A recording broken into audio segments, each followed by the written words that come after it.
रात्रीच थोडाफार पाऊस झालेला होता, एकदम बारीक असा. त्याच्यामुळे सकाळी सकाळी मस्त थंडगार अशी हवा सुटलेली होती आणि पाऊस थोडासा झाला आहे हे जाणवत देखील होतं. त्यानंतर आज सोमवार असल्यामुळे मस्त अशी साबुदाण्याची खिचडी बनवलेली होती आणि सोबतच होतं ताक देखील. त्यानंतर इव्हिनिंगला घेतले मी भांडे लावायला. सगळे भांडे जिथल्या तिथं लावले की मला तर वेगळं सॅटिस्फॅक्शन भेटतं आणि आवडतं देखील सगळ्या वस्तू जिथल्या तिथं लावायला. त्यानंतर घेतली मी पालक पनीरची भाजी बनवायला. एका साईडला ठेवले पाणी गरम करायला, कारण त्याच्यामध्ये पालक शिजवायचा आहे. आणि एका साईडला मी कांदा कट करून घेतला आहे. तव्यामध्ये थोडासा त्याला गोल्डन ब्राऊन होईपर्यंत परतून घ्यायचा. तोपर्यंत आईने मला इथे पालक निवडून दिलेला होता आणि याच्यामध्ये मी थोडीशी कोथिंबीर घातली आहे. पाणी उकळलं की स्वच्छ असा पालक धुवायचा आणि मग या उकळत्या पाण्यामध्ये जवळपास 5 ते 10 मिनटं छान असा उकळवून घ्यायचा.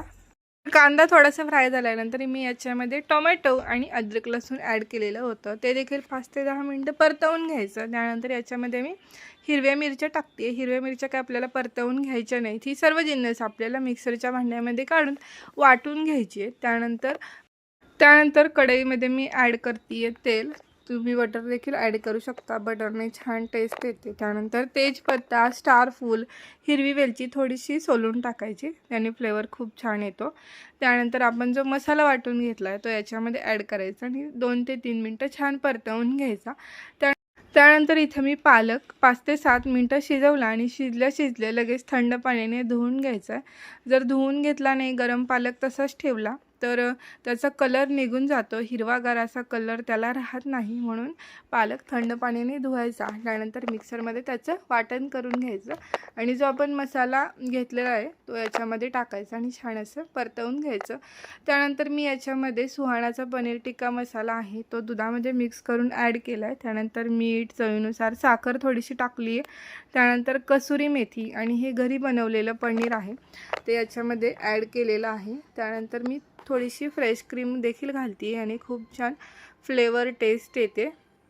छान असं परतवून घ्यायचं आणि मस्त अशी आपली पालक पनीरची भाजी रेडी झालेली आहे. तुम्ही देखील एकदा नक्की ट्राय करून बघा.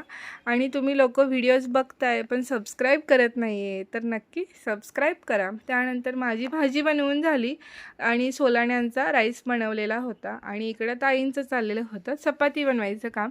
संध्याकाळच्या वेळेला मस्त थंडगार हवा सुटलेली होती, पावसाचं वातावरण झालेलं पण पाऊस काही बरसला नाही.